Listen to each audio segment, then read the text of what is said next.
विद्यालये कृष्णाय कृष्णभगताय तद्भगताय नमो नमः। वंशाकल्पतरोर्भ्यश्च कृपासिन्धुभ्यैव च पतितानां पावनेभ्यो वैष्णवेभ्यो नमो नमः। पतितपावन परम करुणामय परम आराध्यतम गुरुपाद पद्म नित्यलीला प्रविष्ट ओम विष्णुपाद परमहंस परिव्राजकाचार्य अष्टोत्तरशत श्री श्रीमद् शिल भक्तिवल्लभ तीर्थ गोस्वामी गुरु महाराज की श्री चरण कमल में अनंत कोटि साष्टांग दंडवत प्रणाम करते हुए उनकी हेतु की कृपा प्रार्थना करता हूँ।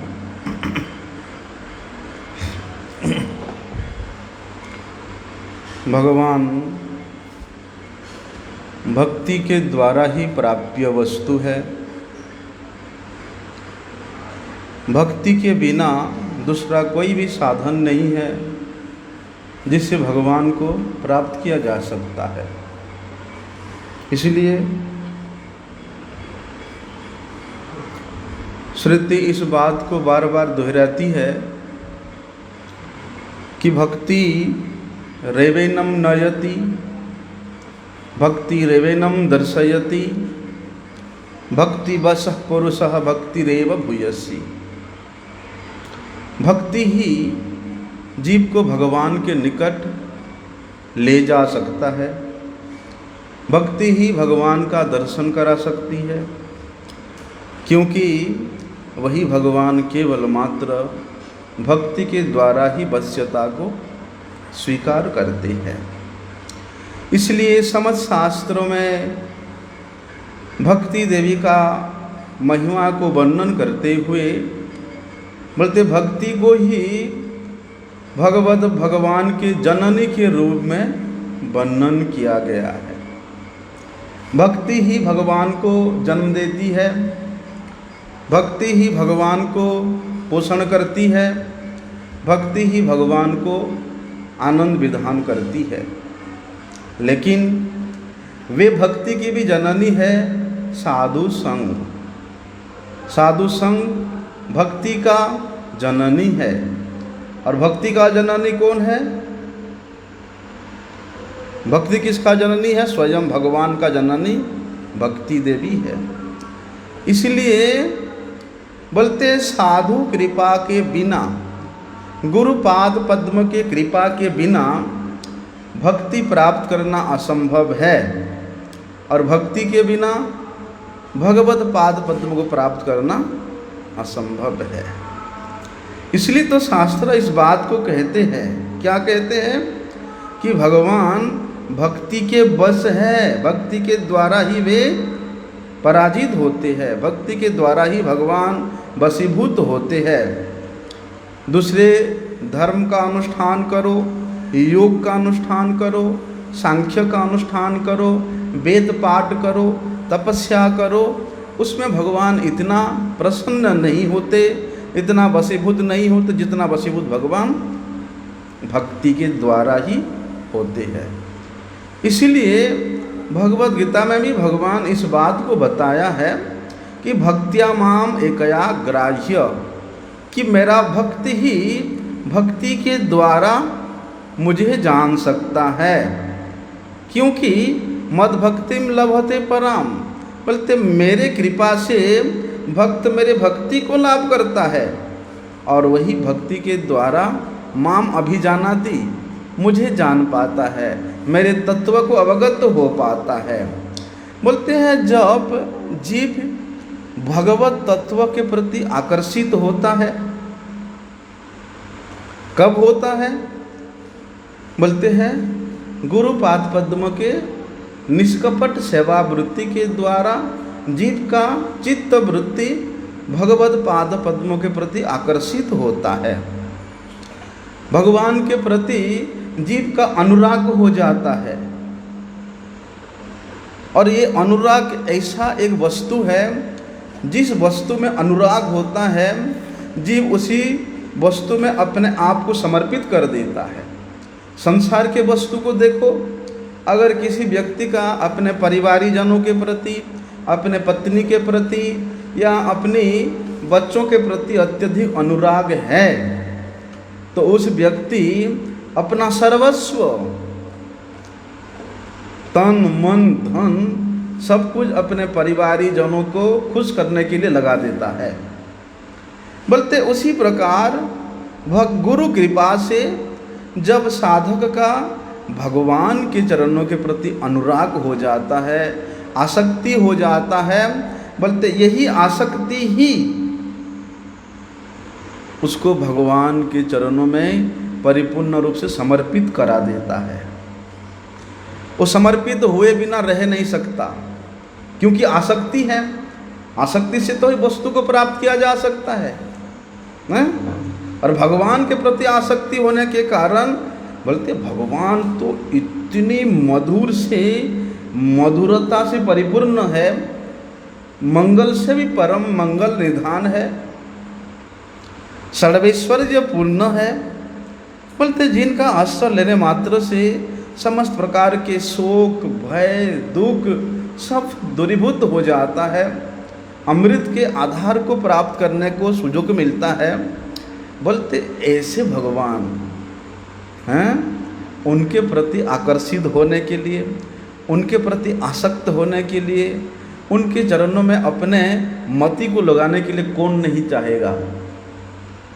बोलते जो दुर्वृत्त मनुष्य, जो देहात्मवादी मनुष्य, जो भुक्तिकामी मनुष्य स्वयं के शरीर को लेकर के भोग में प्रवृत्त होने के लिए कितना कठोर से कठोर परिश्रम करता है, लेकिन अगर भगवान के लिए वे इतना करे तो वास्तव में उसका तो परम मंगल हो जाएगा। क्योंकि भगवान के चरणों में समर्पित होने के बाद उसको सब कुछ प्राप्त हो जाता है, कोई वस्तु बाकी नहीं रहता। भगवान उसको किसी भी वस्तु का अभाव होने नहीं देते। ऐसा इसलिए कहते हैं फिर ऐसी स्थिति में जीव अपने आप को नित्य निरंतर भगवान का सेवक के रूप में, भगवान का दास के रूप में अपने आप को अनुभव करता है। अरे गांव में किसी जमींदार का कोई सेवक होता तो कितना ठाट बाट से वो रहता गांव में, अरे हम जमींदार का सेवक है। गांव में एसडीओ बीडीओ होते हैं ब्लॉक में, उस बीडीओ का अगर कोई नौकर होगा तो वो भी ऐसे करके रहते, अरे हम ब्लॉक के बीडीओ का नौकर हैं। वो थोड़ो सरपंच के साथ चलने वाला भी कोई होता ना गांव में, अरे हमको कौन क्या करेगा, हम सरपंच का सेवक है भाई। उसका भाग इतना रहता है कि सरपंच का भी उसे कम हैं। ऐसे ही उच्च उच्च पद के अधिकारी है, मंत्रियों से लेकर प्रधानमंत्रियों से लेकर राष्ट्रपति से लेकर ऐसे उच्च से उच्च अधिकारियों के जो पीए हैं, अरे भैया उन पीए से मिलने के लिए भी कितना रूल और रेगुलेशन है। बोलते हैं जो अनंत विश्व ब्रह्मांड के मालिक है, जो अनंत रस के आधार स्वरूप है, जो सच्चिदानंद घन श्रीमूर्ति है, बोलते वे भगवान का दास होना, वे भगवान का सेवक होना, वे भगवान का भृत्य होना कितना अभिमान की बात है। इसीलिए दासो अहम वासुदेवस्य, बोलते जिसके हृदय में ये भाव आ जाता है कि मैं भगवान का दास हूँ, और केवल भाव नहीं, इस भाव में स्थित होकर के वे नित्य निरंतर अपने आप को भगवत पाद पदों में समर्पित करके हमेशा भगवान के सुख के लिए, भगवान के प्रसन्नता के लिए प्रयास करता है।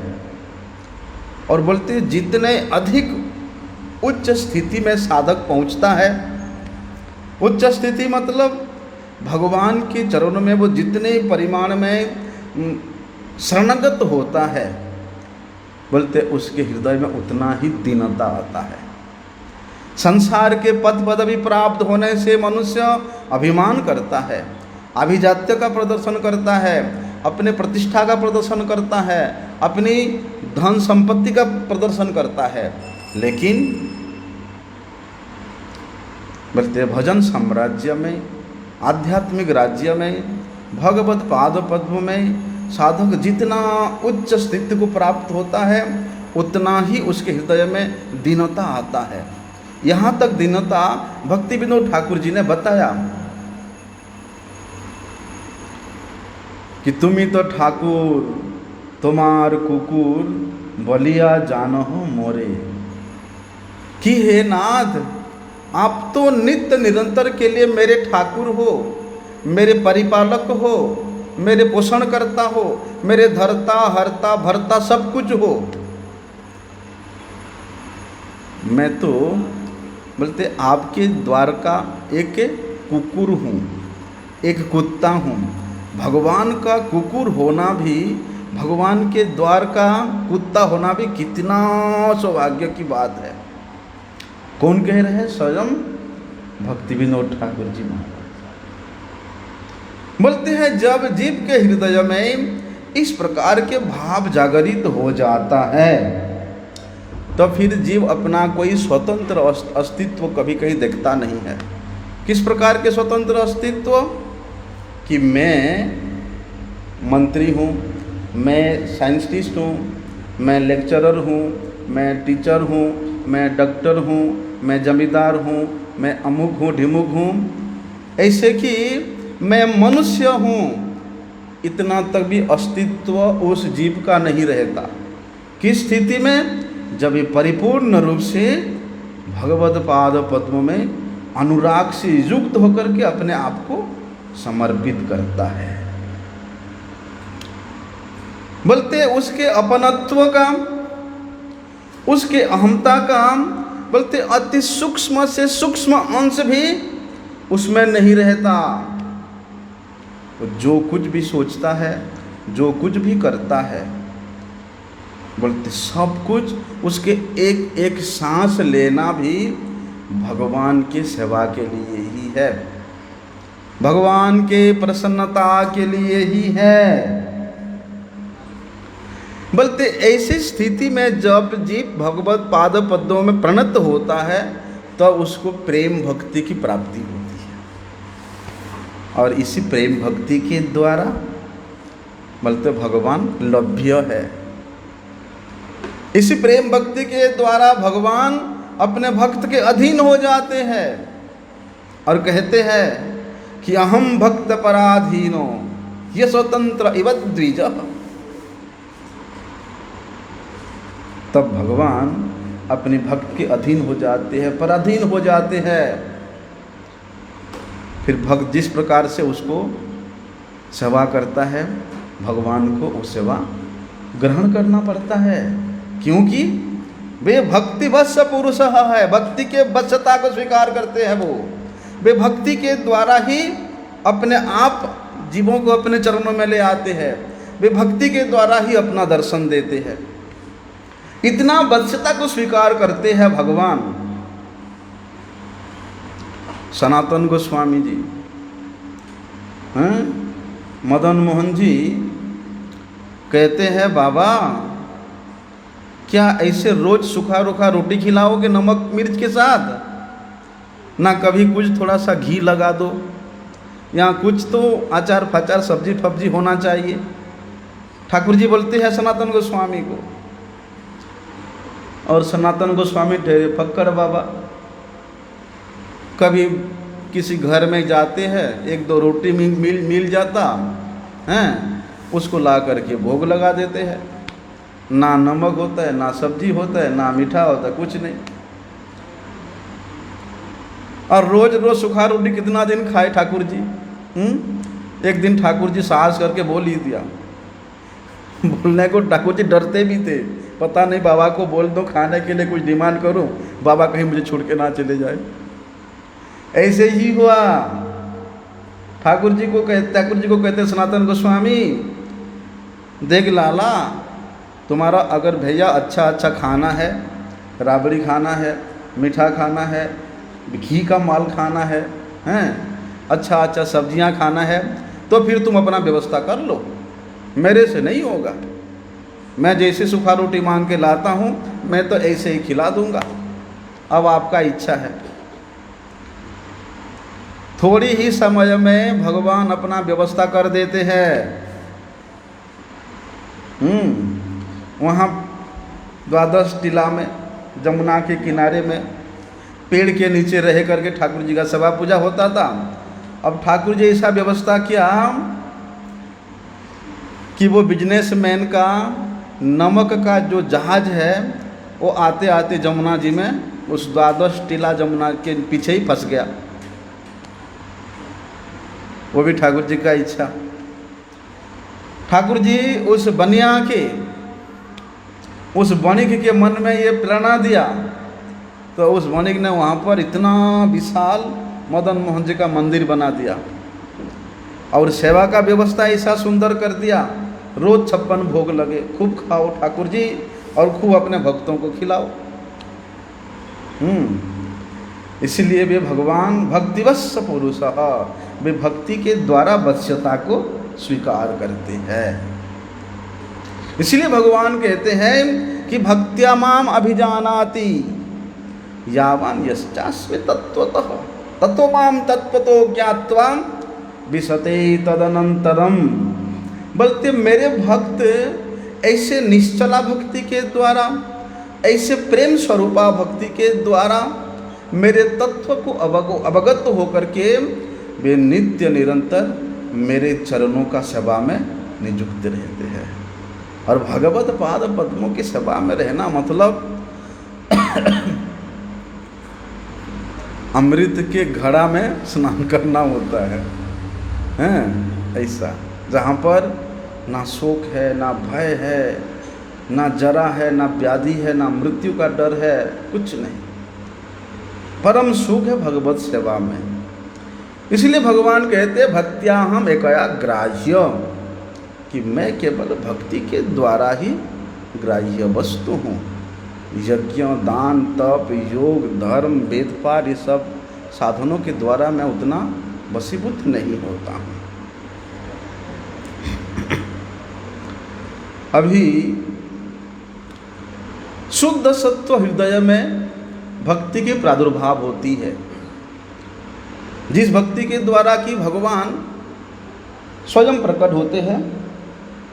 बोलते हुए भक्ति देवी भी शुद्ध सत्व हृदय में प्रकट होती है। जहाँ पर कपटता है, जहाँ पर भुक्ति मुक्ति का इच्छा है, जहाँ पर धर्म अर्थ काम की इच्छा है, वहाँ पर भक्ति देवी अपना प्रभाव वहाँ पर प्रकट ही नहीं होती है।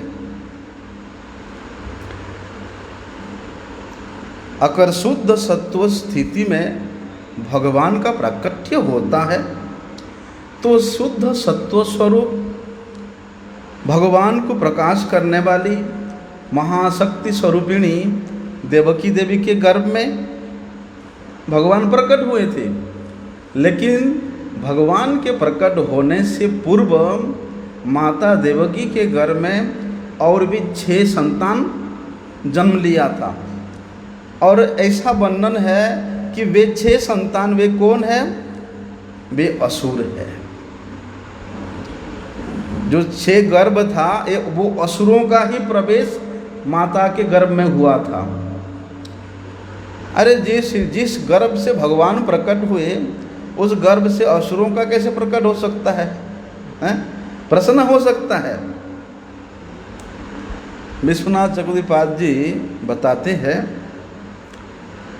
बोलते हैं ये विश्व ब्रह्मांड, अनंत विश्व ब्रह्मांड कहाँ है? भगवान के उदर में स्थित है।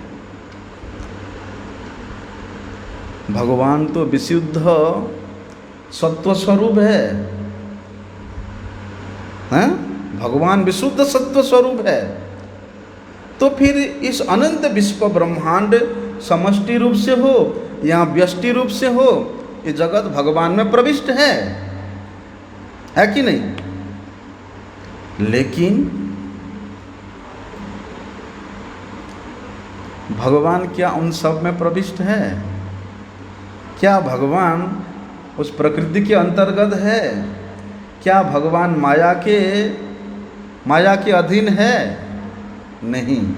बोलते इसी प्रकार माता देवकी के गर्भ में असुर संतानों का, असुर गर्भ का प्रवेश करना इसी प्रकार है कि भगवान के उदर में जिस प्रकार से अनंत विश्व ब्रह्मांड विराजमान है, उसी प्रकार माता देवकी के गर्भ में भी ये असुर गर्भ प्रवेश का होने से कोई विशेष बात नहीं है। अभी बात ये है, गीता में स्वयं भगवान बताते हैं कि अतीन्द्रिय स्वरूप भगवान सर्व कारणों के कारण है। इस अनंत विश्व ब्रह्मांड के वे सृष्टि के कारण है।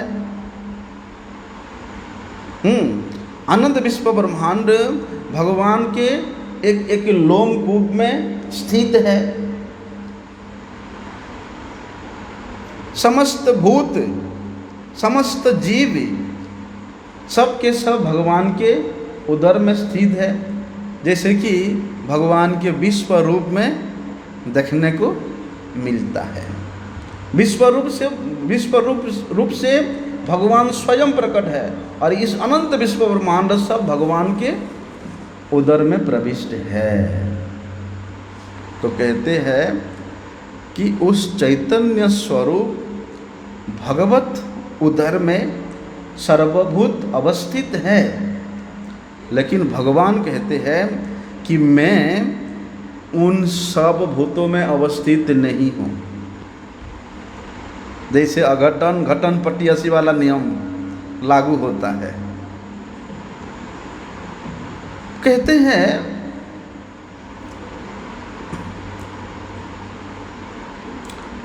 मेरे में ये जो सब जीव स्थित है, इसमें नहीं कह सकते हैं कि मेरे शुद्ध स्वरूप में सब जीव स्थित है, क्योंकि जो योग माया है वो योग माया ही इस अनंत विश्व ब्रह्मांड का प्रकाशिका है, और वही योग माया के अंतर्गत महामाया कार्य करती है।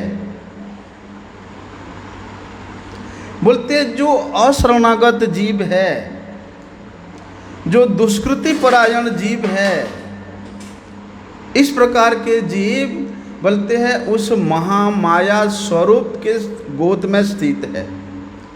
लेकिन भगवान के चैतन्य स्वरूप में, भगवान के नित्य स्वरूप में बोलते उनके भक्तजन स्थित रहते हैं, और उन भक्तों के हृदय में भगवान हमेशा विराजमान रहते हैं। इसीलिए कहते हैं ना,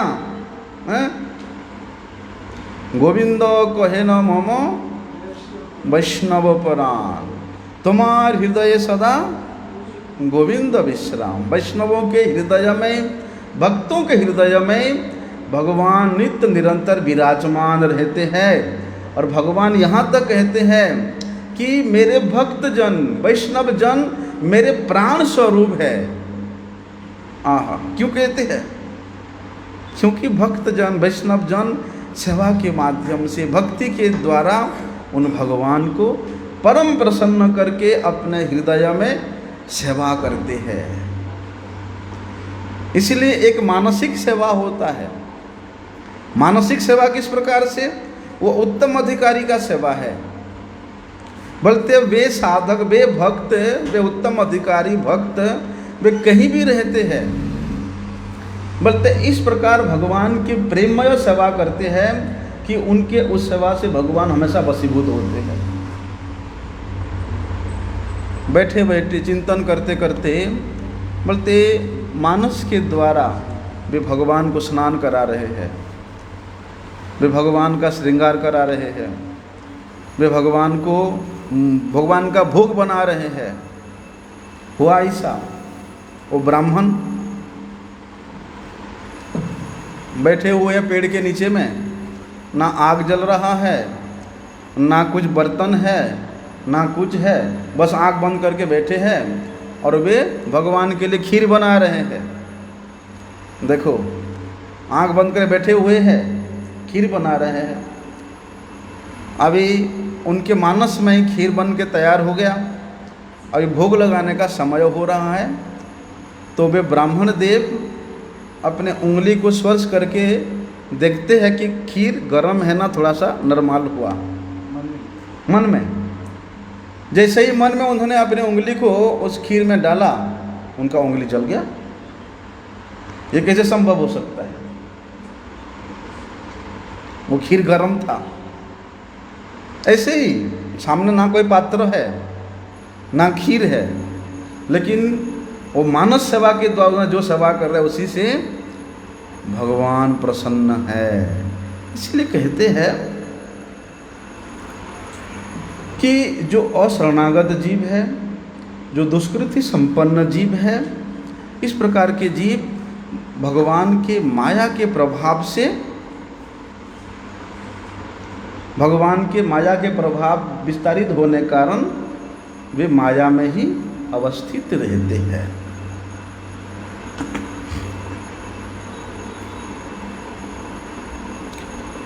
इसलिए भगवान कहते हैं वहाँ पर कि आमी तो जगते बसी जगत आमाते, ना आमी जगते बसी ना आमा जगते।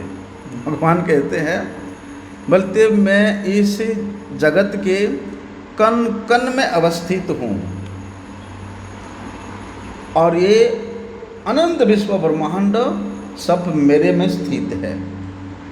फिर कहते हैं कि ना आमी जगते बसी ना आमा जगते। फिर कहते हैं कि ना ही ये जगत में मैं स्थित हूँ और ना ही जगत मेरे में स्थित है। इसको बोलते हैं अन्वय व्यतिरेक रूप से।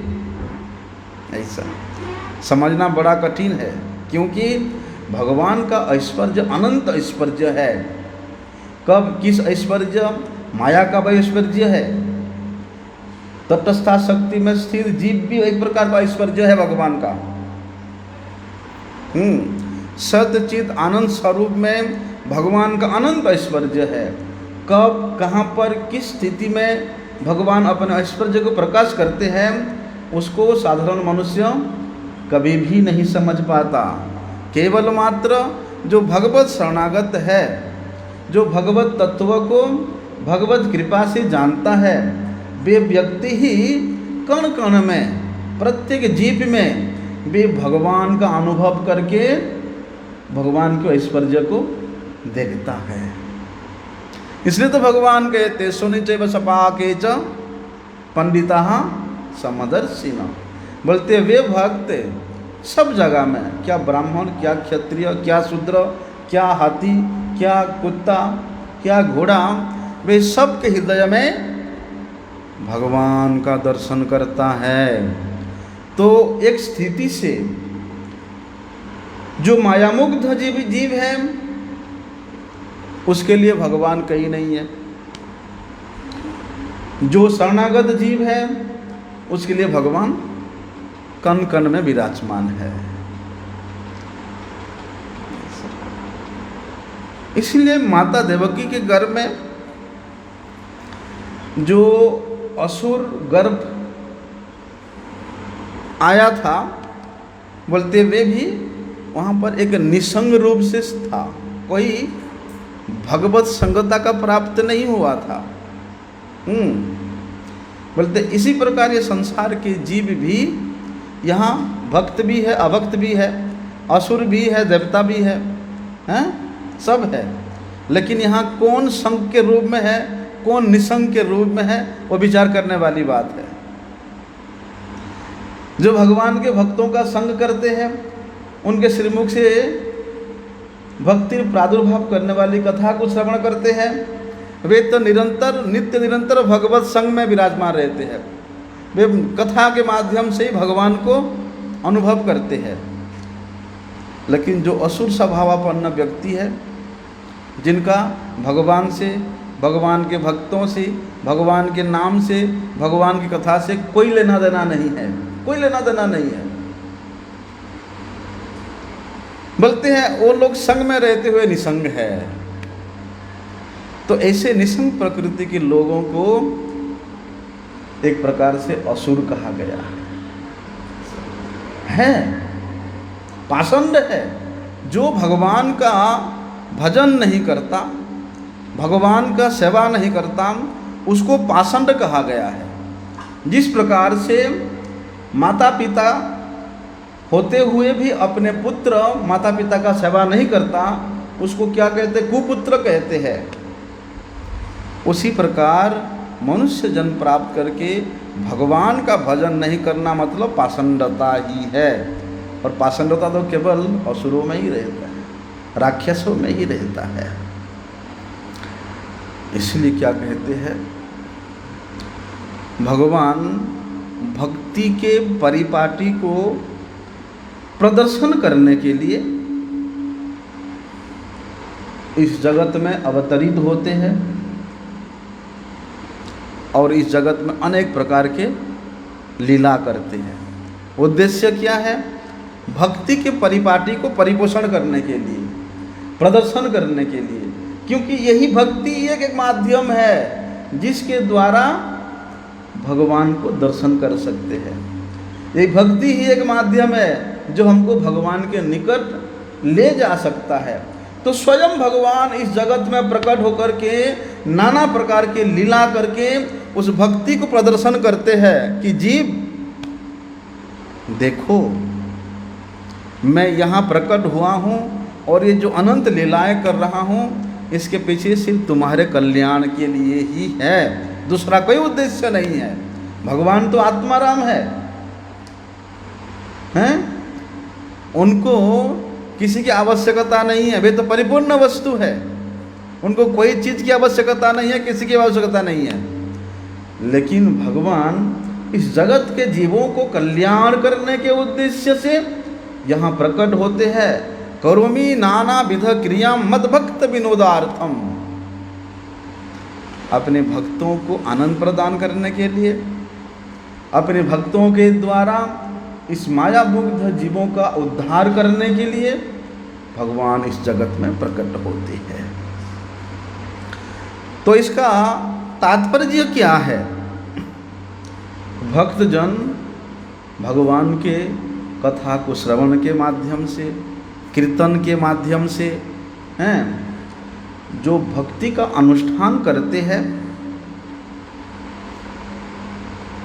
और उस भक्ति के माध्यम से उन अनुष्ठान में, उस संघ में भगवत गुण कीर्ति से परिपूर्ण जो शब्द उच्चारित होता है, वास्तव में ये शब्द ही जीवों को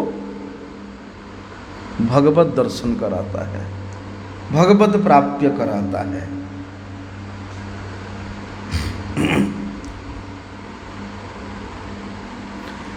इस प्रकार के श्रवण कीर्तन इत्यादि भक्ति के अंग का पालन करते करते, यजन करते करते, उन भक्तों के हृदय में अगर किसी प्रकार का भोग की वांछा है, किसी प्रकार की प्रतिष्ठा का वांछा है, किसी प्रकार के संसार आसक्ति का इच्छा है, तो कहते हैं वो भक्त जब प्रकृत रूप से श्रवण कीर्तन करता है भक्तों के संग में, तो उसके हृदय में ये भाव आता है कि हाय हाय, जो समझ संसार के भोग के विषय वस्तु जीव को नरक की ओर प्राप्त कराता है, कि उन विषय वस्तु के प्रति मेरा आसक्ति कब कम होगा, उन भोग के प्रति मेरा आसक्ति कब तुच्छ होगा।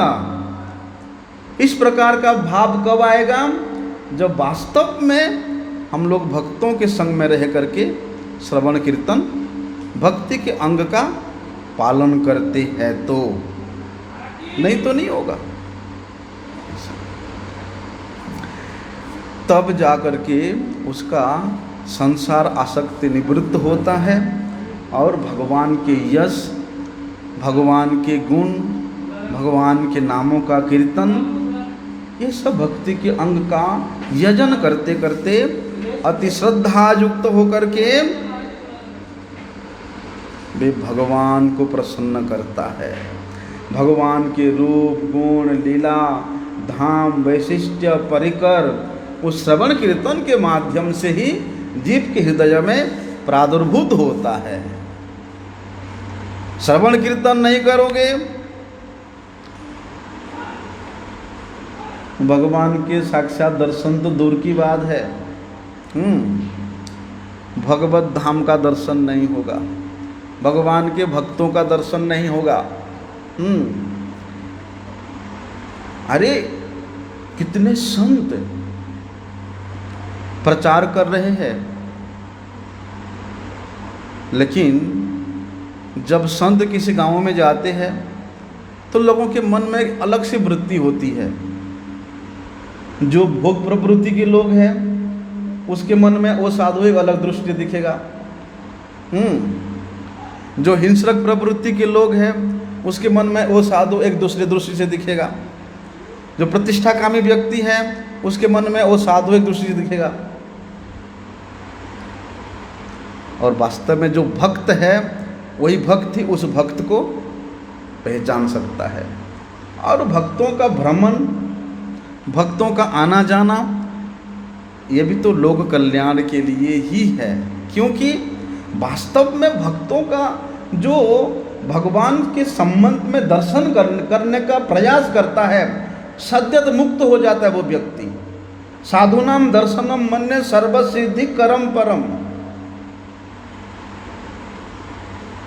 कि ये साधु भगवान के साथ युक्त है, भगवत पाद पद्मों के सेवा में लगा रहता है।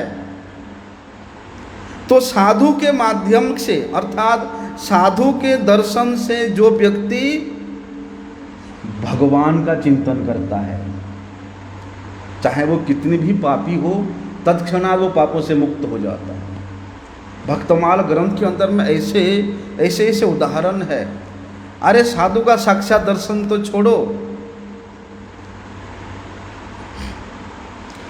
अगर किसी जन्म में किसने कोई साधु का दर्शन किया है, इसी जन्म में अगर वो साधु के स्वरूप को भी वो चिंतन करता है, वो साधु के नाम को भी कोई उच्चारण करता है, वो भक्त का अगर शरीर छूटने के बाद अगर उस भक्त को ले जाया जा रहा है श्मशान की ओर, जहाँ पर समाधि के लिए, तो उनको दर्शन करने मात्र से, जहाँ पर उनको जलाया जाता है उस धुआं को दर्शन करने से, अगर वो धुआं करके आपके शरीर में लग जाएगा तो भी आप मुक्त हो जाते हैं। जिस स्थान पर उस भक्त को जलाया गया है वहाँ जाकर के अगर उसके मिट्टी को आप अपने शीश पे लगाते हो तभी मुक्ति प्राप्त हो जाता है। और साक्षात साधु के सामने बैठ कर के हैं, साधुता युक्त उत्तम श्लोक भगवान के गुणगान का श्रवण कर रहे हो, तो इससे बड़ा सौभाग्य भैया ये संसार में कुछ है ही नहीं।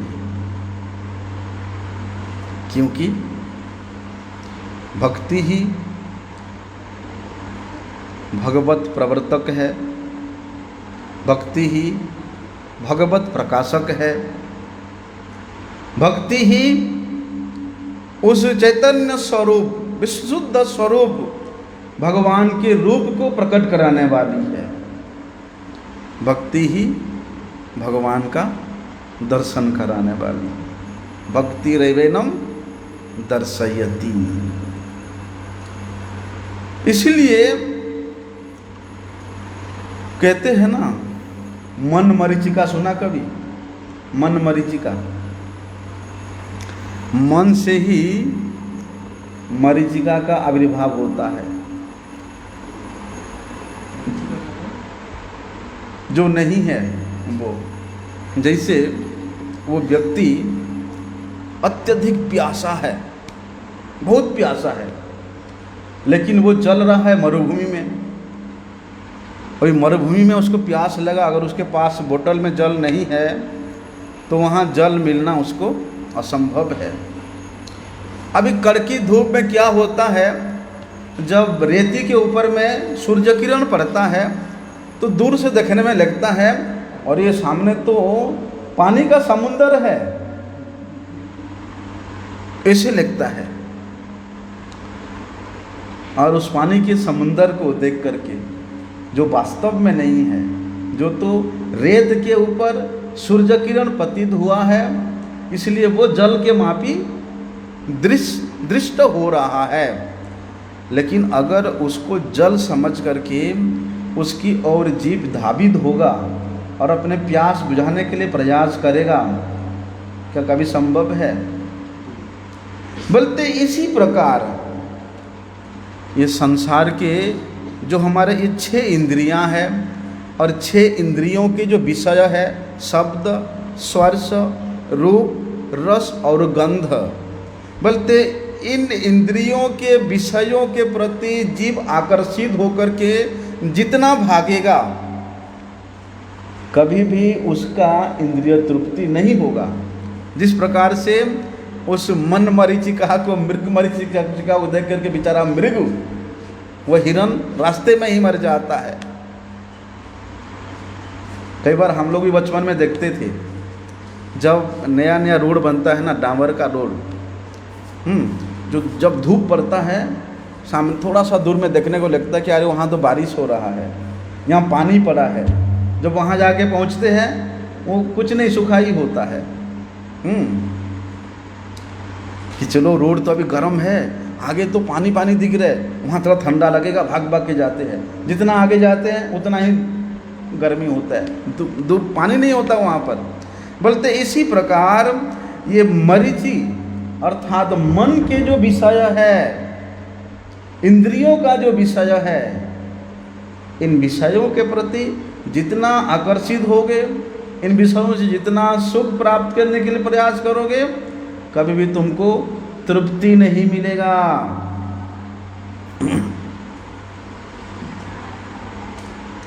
बोलते यही तो है, यही इंद्रियों के 6 जो विषय है, यही तो माता देवक के गर्भ में वो 6 असुर गर्भ के रूप में प्रकट हुआ था।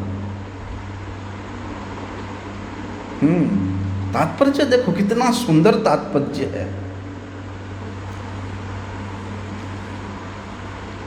क्योंकि ये इंद्रिय और इंद्रियों के विषय ये जीव को भोग में प्रवृत्त कराता है, और जब तक भोग की वृत्ति रहता है तब तक वहाँ भगवान प्रादुर्भूत नहीं होते। इसलिए भगवान उन विषयों को, उन असुर गर्भों को असुर के द्वारा ही विनष्ट कराया। किसके द्वारा? ये सब कालनेमी के पुत्र थे।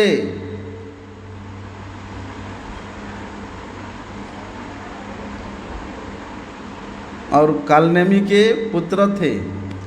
और रावण कौन था? ये पहले कालनेमी दैत्य था। उसने खुद ही अपने 6 संतानों का वध किया।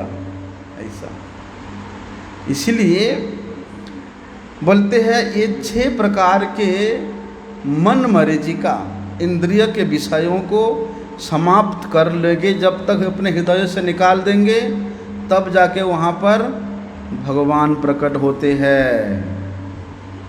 तो देवकी माता के घर में, गर्भ में भगवान प्रादुर्भूत होंगे, देवकी से ही भगवान का प्रकट होगा।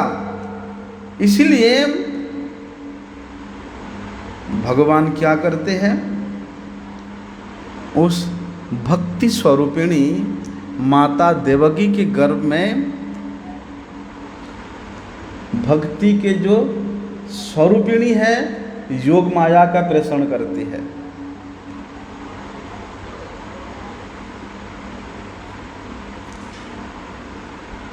फिर वहाँ पर भगवान बलदेव जी को भेजते हैं। बलदेव जी जा कर के वहाँ भगवान आने से पहले माता के गर्भ में स्थान बनाते हैं, क्योंकि भगवान जहाँ पर भी लीला करते हैं ना, पहले वहाँ बलदेव जी जा कर के अपने आप को विस्तार करते हैं धाम के रूप में। धाम में प्रत्येक सेवा उपयोगी जितना भी वस्तु होता है, चिन्मय वस्तु होता है, वे सब के रूप में बलदेव जी ही अपने आप को प्रकाश कराते हैं। तो अष्टम गर्भ में भगवान आएंगे, तो सप्तम गर्भ में भगवान ने बलदेव जी को भेजा। तो बलदेव जी ने वहाँ माता के गर्भ में सब व्यवस्था कर गए, फिर वे अपने नित्य माता रोहिणी माता के गर्भ में जाकर के स्थित हो गए। उसके बाद भगवान अष्टम गर्भ के रूप में माता देवकी के गर्भ में प्रकट होते हैं। तो भगवान बोलते हैं भक्ति स्वरूपिणी, भक्ति के द्वारा ही लभ्य है, भक्ति के द्वारा ही भगवान अपना दर्शन प्रदान करते हैं, भक्ति के द्वारा ही भगवान अपने तत्व को जनाते हैं। इसलिए भगवान को प्राप्त करने के लिए भैया दूसरा कोई उपाय नहीं है। जैसे कि शास्त्र भी इस बात को बताता है कि नायम आत्मा प्रवचनेन लभ्यो न मेधया न बहुन श्रुतेन यमैवैश्य वृणुते तेन लभ्यस्तस्यैव आत्मा विवृणुते तनुं स्वाम। बोलते वे परमात्मा स्वरूप भगवान को वेद के अध्ययन से, शास्त्र के अध्ययन से कभी भी प्राप्त नहीं किया जा सकता। यहाँ बहुत सारे शास्त्रों को अध्ययन करके अपने हृदय में धारण कर लेने से, बड़े से बड़े विद्वान बन जाने से कोई लाभ नहीं है। जो व्यक्ति केवल मात्र उन भगवान को ही अपना जीवन सर्वस्व समझ करके वर्ण करता है, अनुभव करता है, ग्रहण करता है, वास्तव में वही व्यक्ति के हृदय में ही स्वयं भगवान अपने अपराकृत स्वरूप से प्रकट होते हैं। वही व्यक्ति ही वास्तव में अपने जीवन धारण करने का वास्तविक लाभ को प्राप्त करता है। तो इसके सिवा भगवत दर्शन करने का, भगवत प्राप्त करने का दूसरा कोई भाग्य, कोई उपाय नहीं है। आगे का भी सकल श्रवण करेंगे। वांछा कल्पतरुभ्यश्च कृपा सिंधुभ्यैव च पतितानां पावनेभ्यो वैष्णवेभ्यो नमो।